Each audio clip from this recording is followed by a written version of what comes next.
Hey, welcome to another episode of our series called Behind the Shield, where we are talking to veterans and first responders in honor of the month of September being the 20th anniversary of 9/11. And it is just, I've met so many great people. This is just carried over into October. And man, it's amazing what stories are out there. And I would have never gotten to meet some of these people ordinarily or under different circumstances. So I'm very grateful. And today's guest, man, is no different. I am honored to be a part of this with him and have him on our show because he's definitely getting a lot of traction with his new book that's out, and he's got a very unique story. And I think it's going to be very encouraging to those of you listening, whether you have military family, whether you are former military, or whether you were just a patriot like me, who is just really in awe of our service members. And I really wanted to honor them. So I want to introduce Scott Deluzio, who is an Army veteran, 6 years with the Army National Guard, was deployed to Afghanistan in 2010.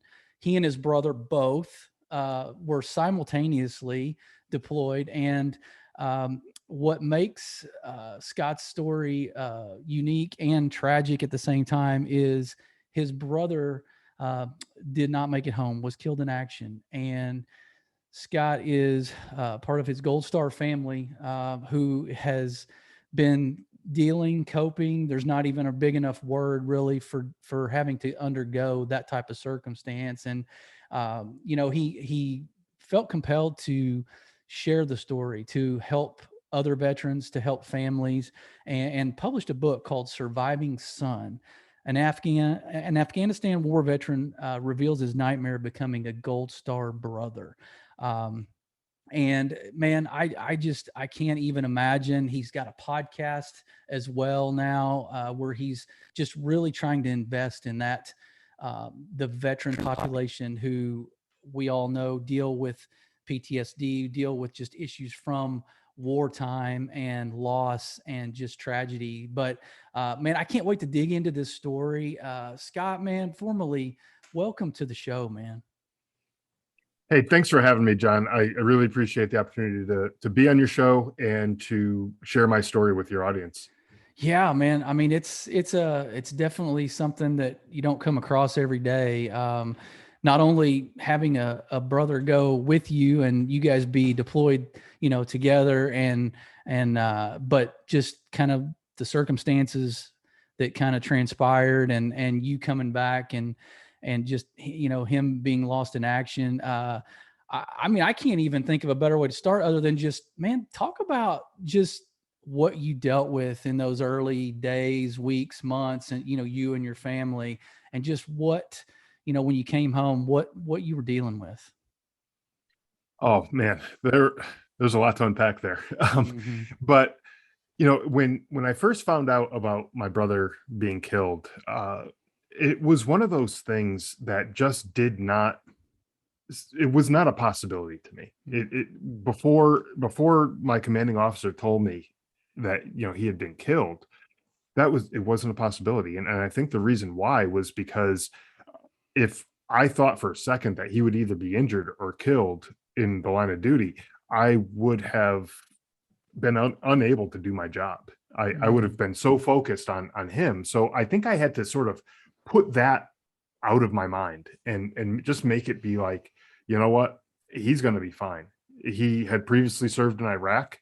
He made it through that.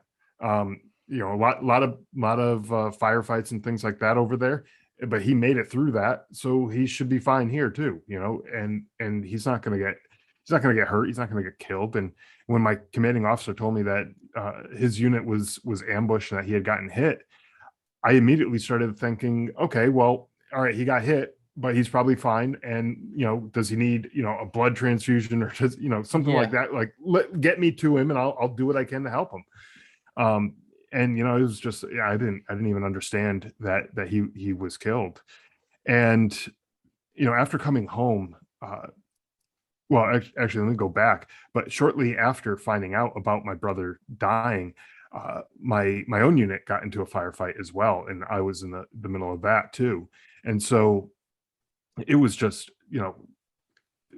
adding insult to injury. It was just one bad thing after another just kept going on. And I just, in my head, I said, okay, I need to get my head right, and I need to not let this anger that's overwhelming me right now, this hatred and anger towards the people of Afghanistan and all the things that I was mad at, I can't let that get the better of me. And I have to focus on my job, and I have to do what I need to do, not only for myself, so that my parents didn't get a second knock on the door, and so that my newborn son didn't end up without a father, or my wife without a husband, but also for the soldiers that I was in charge of. I needed to make sure that they were safe, and that they were, positioned where they needed to be, and that they had the supplies that they needed and everything. I needed to be their leader, and I couldn't do that if I was bogged down with the grief and everything else that I was feeling. And so I had to just set that aside. But when I came home, the anger that I was talking about just stuck, and I had a hard time picking up the grief again. And I would get mad at the littlest of things. um, when we came home, uh, there were news vans lining up and down my parents' street waiting for an interview with us.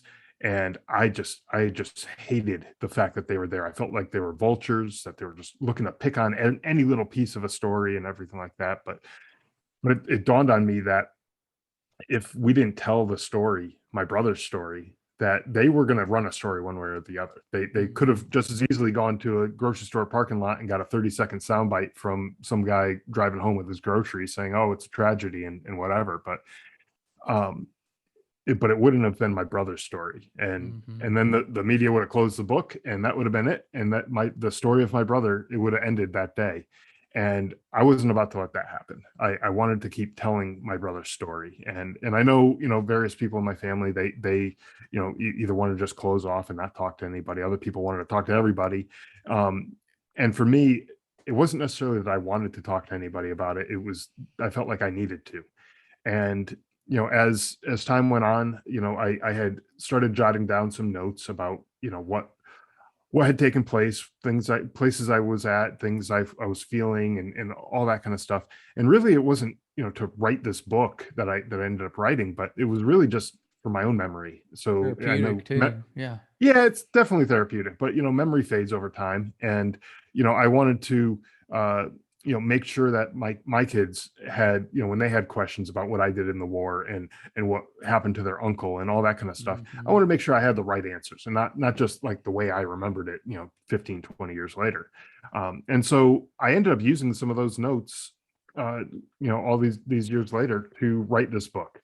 And I came up with this story that basically talked about our journey throughout our lives, as kids growing up in a patriotic family, respecting the military and all that kind of stuff, and going on through, what caused us to join the military, and then more importantly, what happened afterwards, and how it affected our family, and how it affected our lives. It was just a tragic situation, and that we had to learn how to live with.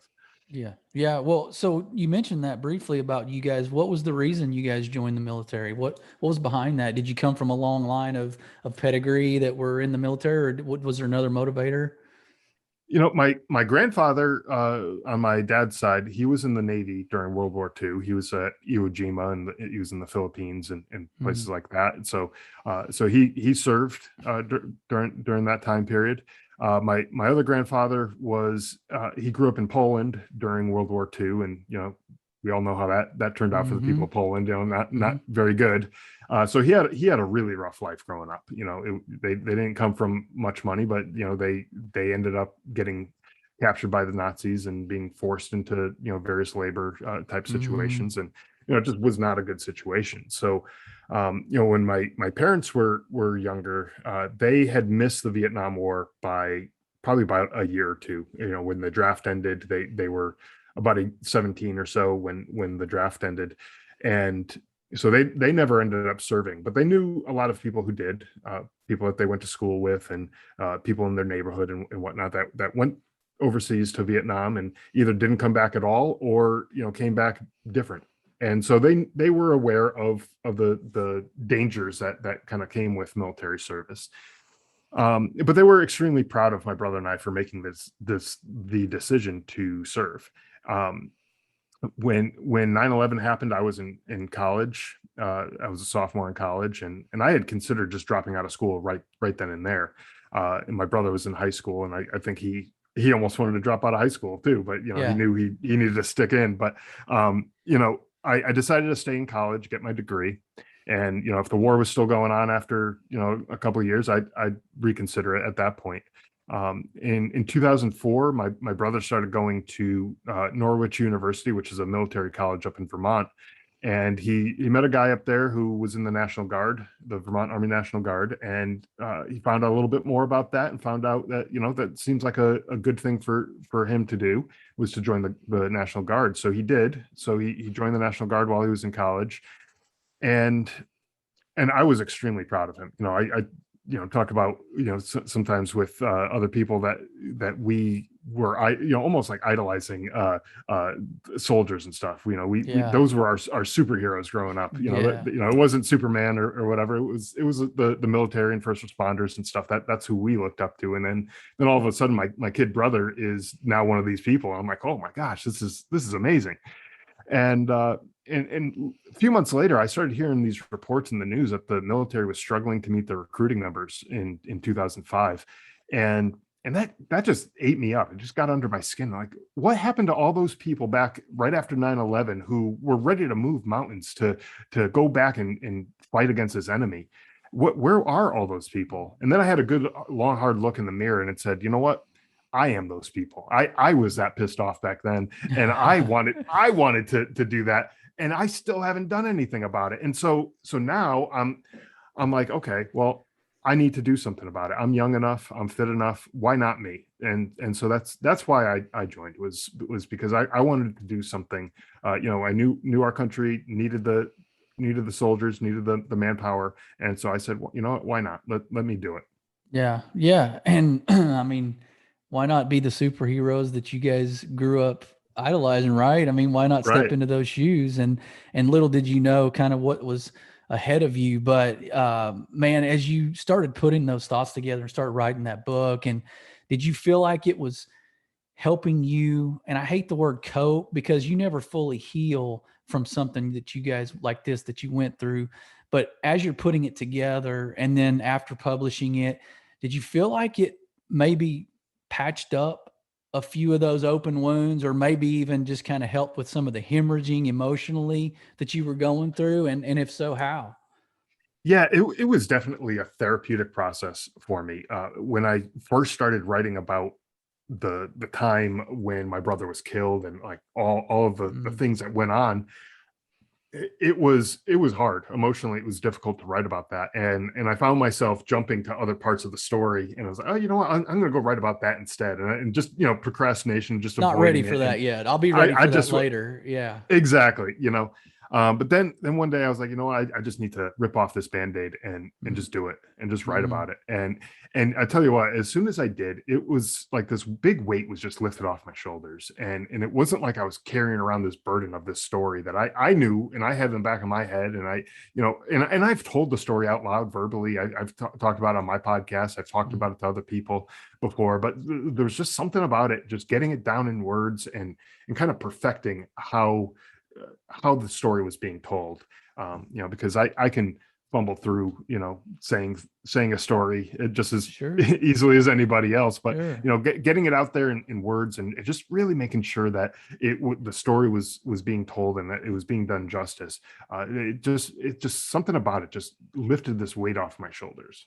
Yeah, it had to feel good to know that you were telling it the right way, and you were honoring him in a way like this was a symbol of honor to him and his Mhm. memory, and to your parents too. I mean, we talk about some of the things that sustain us through tragedy, and that's what I want the audience to come away with from some of this, is seeing somebody come out on the other side, somebody that this could have very well happened to you, right? The roles could have very Right. well been reversed.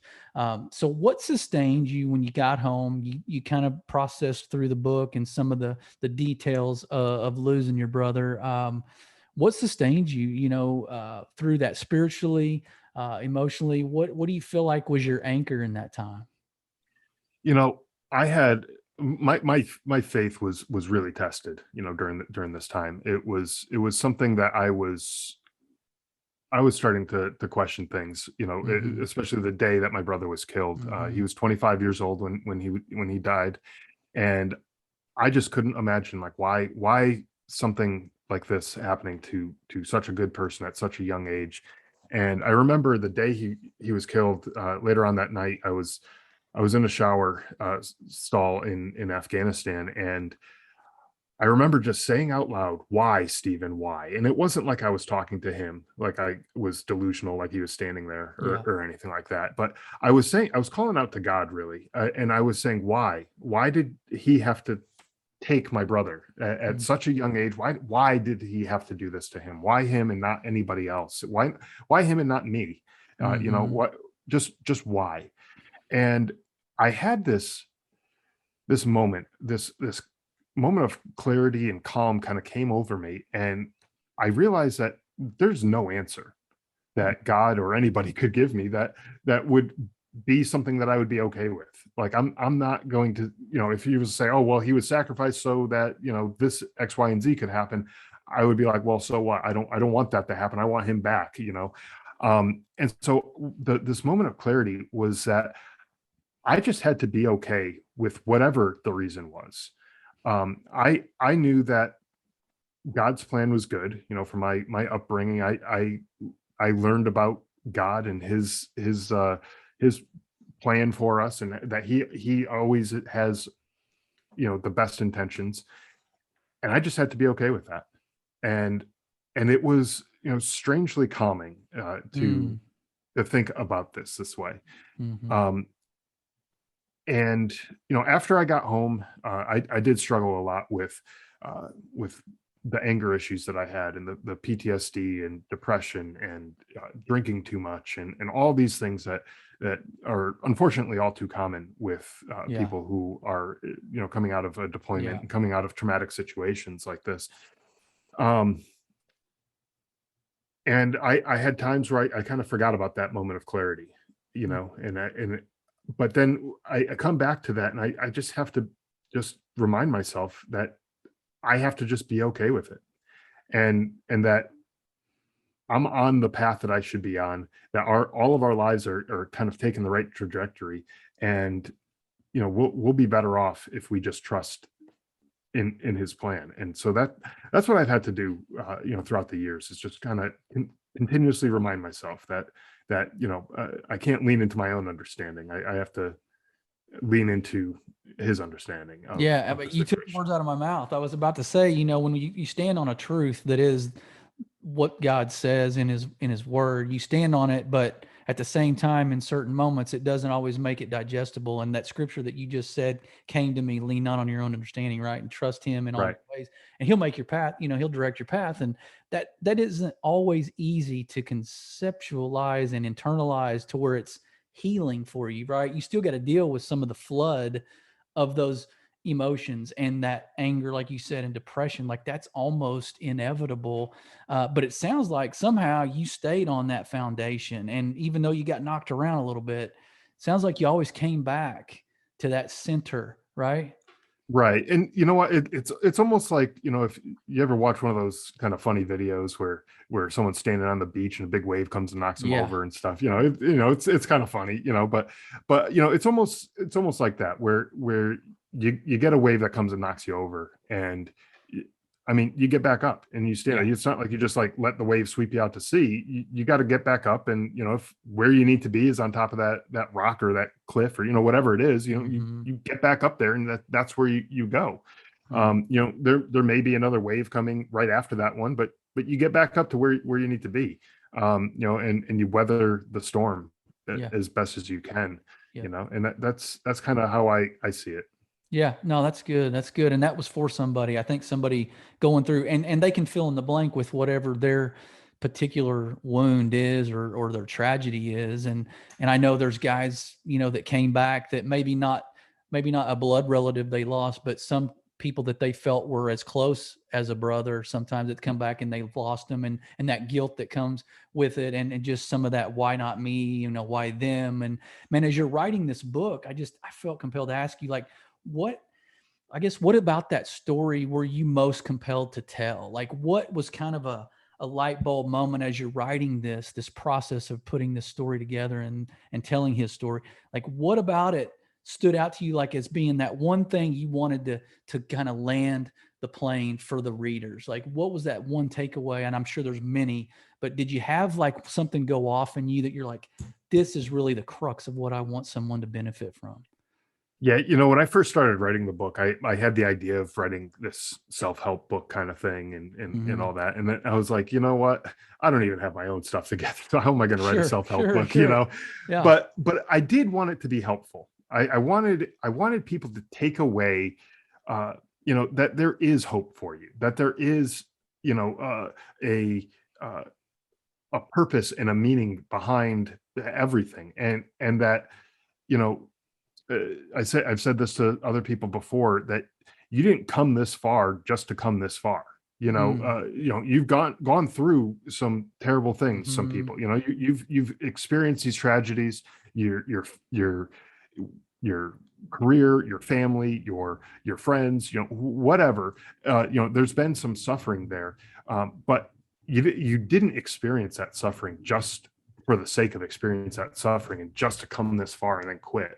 And on my podcast, we talk about people, the stresses of combat and the PTSD and the veteran suicide epidemic that's going on, and we can't just quit.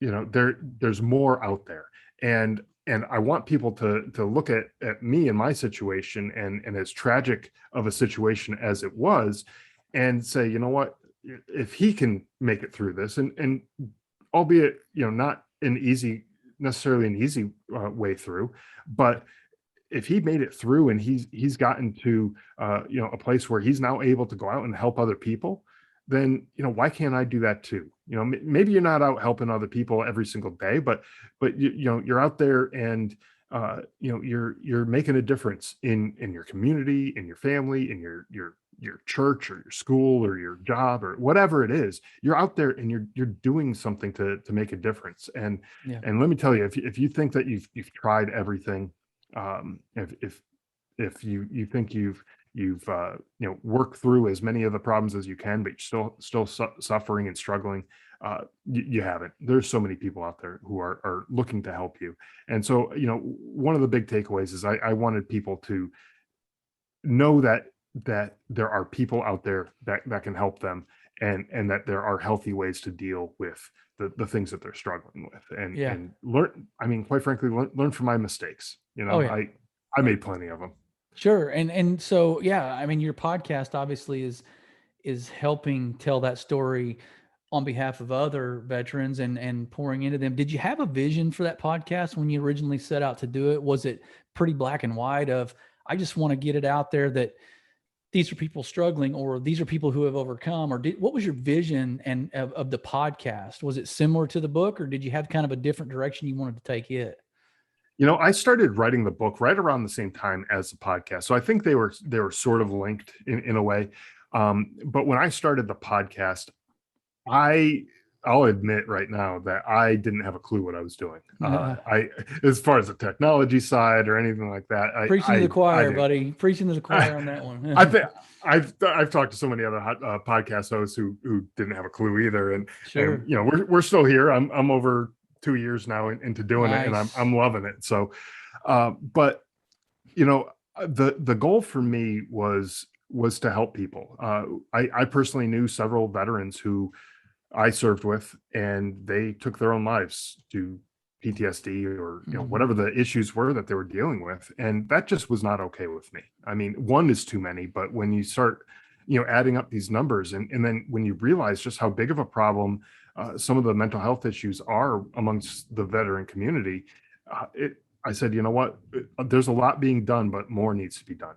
And so what I wanted to do with the podcast was to share stories of other people who had their own stories, their own inspirational stories, that could help inspire other people to continue to have hope for themselves, to not just give up and quit, thinking that, you know what, all hope is lost, or whatever. But I also wanted to talk to the nonprofits and other providers of services to veterans who are out there making a difference, but a lot of them, they don't have huge budgets to get their message out there to wide audiences and things like that. So I want to help spread the message about what they're doing, get their word out there, and make it so that other people can find them easily and get the resources that they need.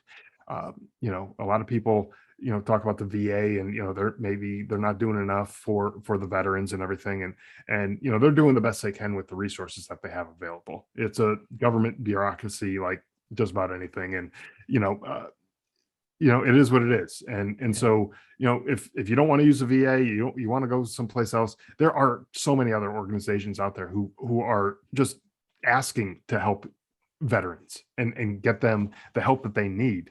And so there's no reason not to reach out. And that's the basically the background on the podcast is, just getting the message out there and making it so that people have hope for themselves. Yeah. Yeah. I mean, that's a great cause, and it's a great vision that's obviously going to be the fuel that kind of, ignites, keeps your fire going, because once it's, it's not about you and how popular your podcast is. It's about talking to people who have lived it, and then people who are trying to provide resources to help those people overcome. And so you've made it about something other than you, which is, I think, what drives us. That's what I do. Like, it's just, and I hope that's what a lot of people who are trying to tell stories of other people are trying to get it out there beyond themselves and drive change and make a difference. And I kind of had something, this is off script, and it hit me as you're talking, and I'm processing some of the things you went through, like personally, and your parents, I'm sure, had their own set of emotions they were dealing with, but I would think they're very similar to what you're dealing with or we're dealing with. And it's not like that thing ever goes away. So you're kind of on a constant process and roller coaster emotionally. So to help, I kind of just had this come over me to ask you, if I guess to help yourself, like if you and your brother had flipped roles, and it was you and not him, what would you say to you if you were the surviving son, right? And he was the surviving son? What do you think he would want you to know or want to tell you to kind of keep you driving forward? Like what would be the message from him, you think, to just kind of, I don't know, make you feel a little bit more at peace about the situation and what your role is now? Wow, that's a good question. That wasn't planned either, so I apologize for catching you off guard, but I just felt like maybe God was telling me to ask you that. I don't know. You know what? I think that's a wonderful question, actually, and I'm glad you asked it. I hadn't really given much thought to it, prior to this, but I think about him now and all the stuff that I'm doing for veterans and giving back and finding a sense of purpose and a meaning for all of the tragedy that has taken place, and doing something good with it. And I'd like to think that he'd be proud of that, Sure. that he would, be like, you know what, this wasn't all for nothing. My death wasn't meaningless. And I think if the roles were reversed and I was out of the picture and he was here sitting here talking with you, what I would want to say to him, if he was still here, is, make sure it mattered. Make sure that, I didn't just die for nothing. Right.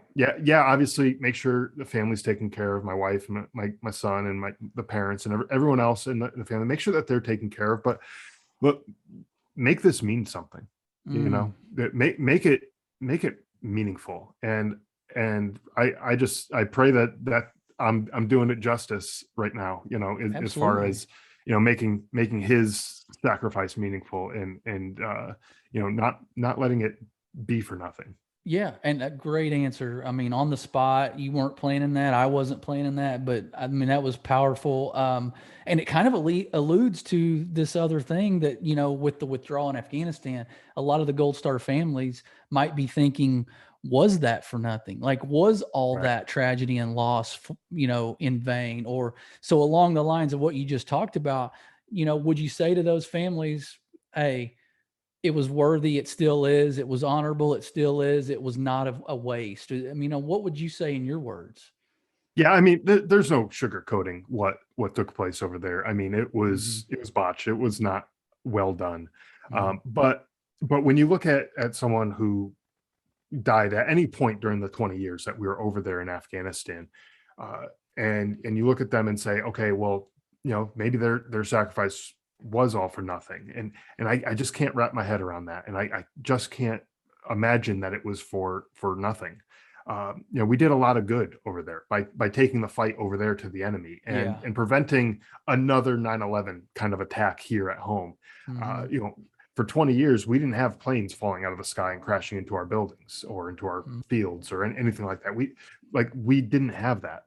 And we have a whole generation of people who never witnessed that. Never they were born after 9/11 and they never experienced that firsthand. They didn't know what it was like to sit there and watch buildings collapse on television, live on television. Mm-hmm. And and for all the people who served over there, including my brother, and all the other thousands of people who were killed over there, that's on us. We did that. We stopped any future attacks by keeping the fight over there. They were too busy trying to figure out how to fight us over there that they didn't have time to figure out how to Yeah. fight us back here. And Yeah. so look at it that way. Look at we saved countless American lives here. But we also saved countless Afghan lives where they Yeah. didn't have to live under the oppressive Taliban rule Right. for all those 20 years. Yeah, granted, they lived in a war-torn country, and there were some mishaps here and there that took place, but generally speaking, the people of Afghanistan had it much better then in that 20-year period than they did for the years prior, Yeah. when the Taliban was in power. And look at like the little girls who actually got to go to school for the first time ever, and some of those girls are adults now, Yeah. and they are possibly even parents of their with children of their own. Mm-hmm. And I mean, I know as a father, I want better for my kids than I ever had. I want them to have the best and Mm-hmm. help them in any way that I can to get that. And I can only imagine that those Afghan parents now who had the opportunity to go to school and who had the opportunity to have some of the benefits of that we provided to them and some of the relative freedom that we provided over there. I can only imagine that they want that for their kids too. Yeah. And I pray that they are willing to stand up and fight for it and take their Right. country back and Right. not just sit there and take it. Right. Yeah. I mean, that's a good way to look at it. And nothing's wasted. I don't think God wastes anything. And I think that uh, definitely a reason to be over there. Definitely, some would say for as long as we were there or not, you can split hairs on that. But like you said, we created a security over here at the very least, Mhm. where people who were born after 9/11 could rest on their head on their pillow at night, and take heart in knowing they were safe. And I think that's never a wasted cause. Yep. Man, I like the way you put that. So, as we talk about kind of, just your, moving forward and some of the, I don't know, statistics that are out there, better than I, but I'm pretty sure that I'm accurate when I say, and you alluded to this earlier, but, suicide of veterans surpasses the number of combat deaths. Oh, I for sure. believe so that's a real thing, and it continues to be a real thing. Um, but so in your work that you're talking to these folks, you're helping these resources, these organizations that are trying to help these veterans. What are you most proud of? Just kind of about what Scott Delucio's doing and your footprint in that climate, that environment of helping veterans. Like, what are you most proud of so far? And then what work do you have left to do? Oh, there's a lot of work to do. I'll start with that. I mean, that 22 a day number that gets thrown Mm-hmm. around of, the veteran suicide. That number is, that number, obviously, like any other statistic, it's going to fluctuate over time. Yep. But as long as that number is not zero, there's always going to be work to do. Mm-hmm. And we need to work on that and get that down as low as we possibly can. And I'm realistic about it. We're not going to, snap our fingers and get that number down to, even half of what it is now, just overnight. With anything that we do. But I think the thing that I think I can be most proud of is helping to change the culture and helping to erase that stigma that surrounds like mental health related issues, where people are just afraid to even go and ask for help. I just talked to a guy earlier today who, he was in a dark place and he needed help. And when he went to the hospital, they said they were going to admit him into a mental health treatment plan, and he was like, no, you're not. I'm not doing that, because all of the clout that I built up over all these years and all the stuff that I have with all my soldiers and everything, they're going to look at me differently now, and they're going to think of me as this weak soldier and who can't handle a little bit of combat or whatever, Yeah. and but then he said to himself, you know what, I need to be a leader. I need to be able to show these guys that it's okay to go and get help and to ask for help when you need it.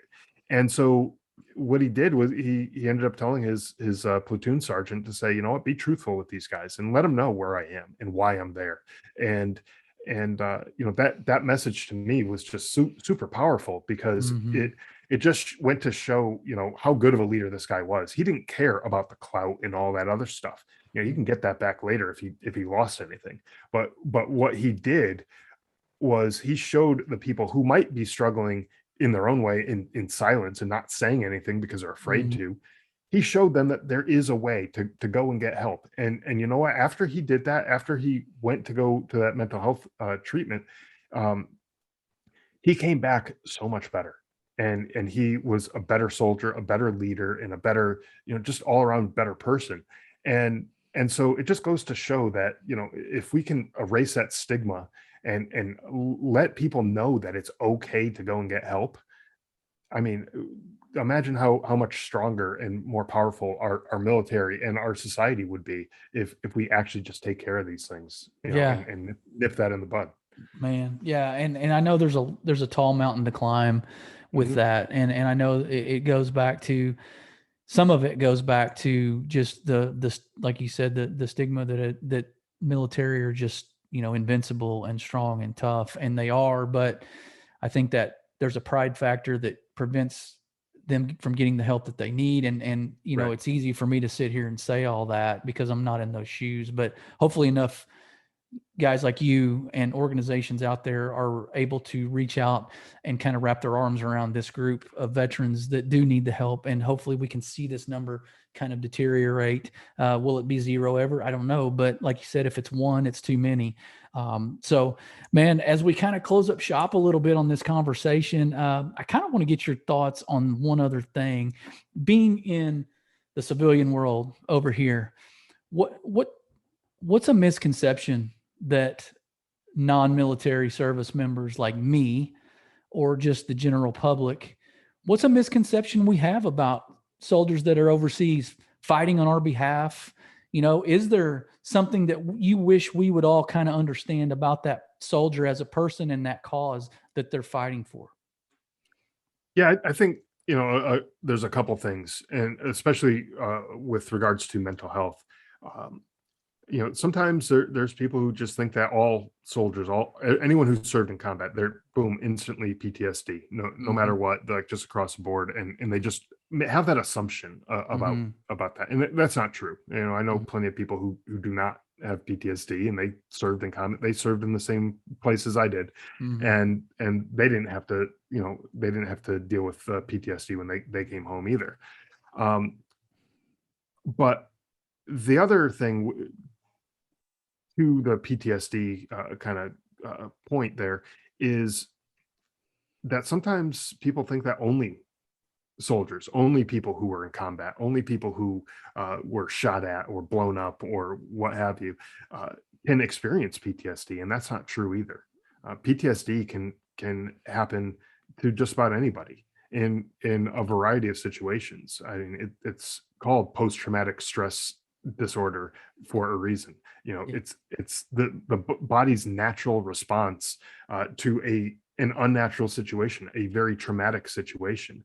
It could be a car accident. It could be, Yeah. you can be attacked, like robbed or mugged, or any number of kind of physical attacks, and you can develop a PTSD response from those types of things as well. So, it's a very real thing that affects everybody. It's not a uniquely military problem. It's a problem that can affect everybody, and it can affect you in the blink of an eye, and you may not even realize it's happening to you until weeks or months, or even sometimes years down the line, and you're like, oh my gosh, I'm this is not who I used to be. Like, where did that person go? And then you think back, and it's it becomes crystal clear when you realize all the trauma that you experienced that caused that. And so yeah, it's not just the military that deals with it.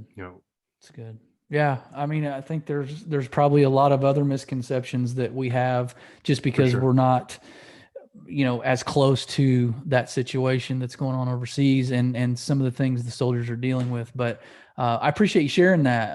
It's a good perspective, and it's a good kind of clarity for those of us who maybe, head not necessarily in the clouds, but maybe we're a little buffered. We're buffered from some of the realness that's going on with PTSD, and we're not up close to it like you are. So I appreciate you shedding some light on that.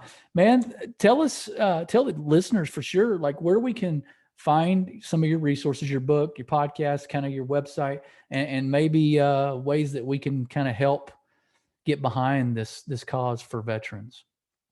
Yeah, sure. So for the book Surviving Son, you can find that on Amazon. It's in Kindle, paperback, hardcover format. So however you like to read it, it should be good to go there. The podcast, Drive On Podcast, you can go to driveonpodcast.com and subscribe to it wherever you listen to podcasts.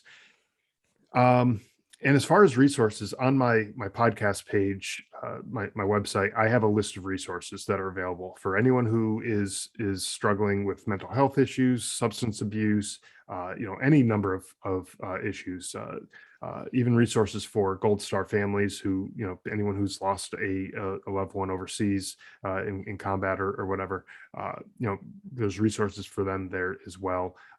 In my book, I have a whole section of resources dedicated to, that people can find help for whatever it is that they're looking for. So, I really encourage people to pick up a copy of the book, read it, learn about, the right way to do things, learn from my mistakes, right? Sure. But also learn about the sacrifices. If you didn't know anybody who served overseas or in the military at all, you may just not be aware, and you might want to learn a little bit about that. So learn about the sacrifices that are made, learn how it affects our families and our communities.